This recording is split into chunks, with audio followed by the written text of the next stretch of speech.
Did you pick up on that? There's no point in this passage where Christ says to her, you're doing wrong. You need to stop doing this right now.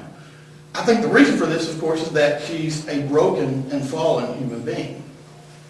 And I find it real interesting that sometimes we feel like we have to point out sins in the broken and fallen. And it doesn't do anything because they're content with how they're living. But Christ knew she was a broken and fallen human being. Now, we cannot confront sin the way Jesus can because we do not know the hearts of all mankind. And in verse 16, he tells her, go get your husband. He's saying, where's your husband? And this was the right question to ask because it forced her to confront her own sin. It forced her to say to herself, oh. It was kind of an epiphany. I've got one of my teachers here, and so I'm going to steal one of his things. Dr. Wignan has said on several occasions the difference between the right question and the wrong question is the same difference as a scalpel and a dull butcher knife. My Lord. And so, I didn't get this at first, but imagine you're on an operating table.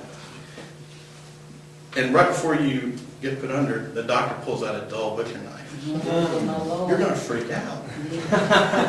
I freak out because a dull butcher knife might remove the problem, but it's going to take some time, and it's going to hurt, and might even leave you with a bigger problem.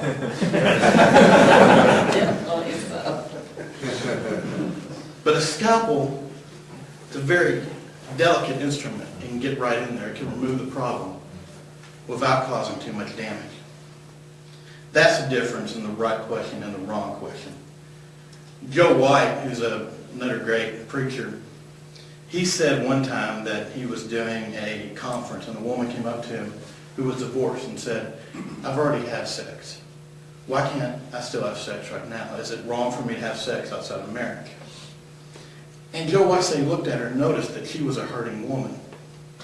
That she asked this question from an innocent place. So it would have made no sense to say, woman, thou art a sinner. Quit now or you're going to go to hell and fry like a sausage. That would have made no sense. Instead, what he said was, let me ask you this. Has sex outside of marriage made your life easier or more complicated? And she had to say to herself, it's made my life more complicated. She had to admit it to herself. This is what we need to be looking for. We need to be looking for the right questions when we're trying to evangelize. In verses 19 through 26, the last thing that Christ does here is he reveals that he is the Messiah. And he's had this long dialogue with her, and he hasn't revealed this. And sometimes we get this backwards. We instead of actually dialoguing with people, we just come out and say, you need Jesus, or you need Jesus, or you need Jesus. And Christ didn't do that. He got to know this person in a face-to-face way. He got to understand a little bit about her. He got to talk to her about what she does. She draws water. And then it's at this point that the woman is comfortable enough to ask one of the more controversial questions of the day, which is, where do we worship? And you have to understand that the difference between the Jewish people and the Samaritan people was where they worshipped. It was the main theological difference between them. And the Jewish people worshiped in Jerusalem at the temple, and the Samaritans worshipped at Mount Gerizim.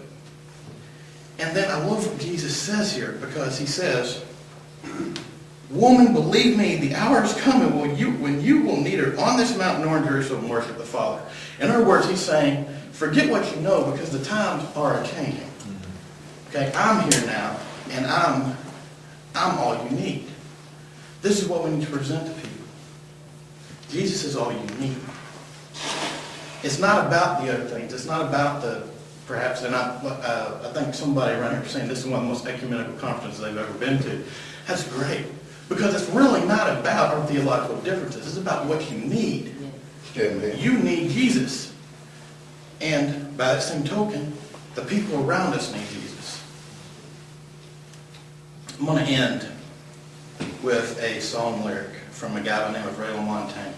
This is a secular song, but the lyric actually touched me. And it's kind of a depressing lyric. He says, he says there's a lot of ways to kill a man, and there's a lot of ways to die. Yes, and some that are dead that walk beside me. Here's again. There's a lot of ways to kill a man, and there's a lot of ways to die, but there's some that are dead that walk beside me. We walk around each day, and I'm preaching to myself here as well. We walk around each day around dead and dying people. And then we wonder, why they do horrible things to us, why they're unhappy.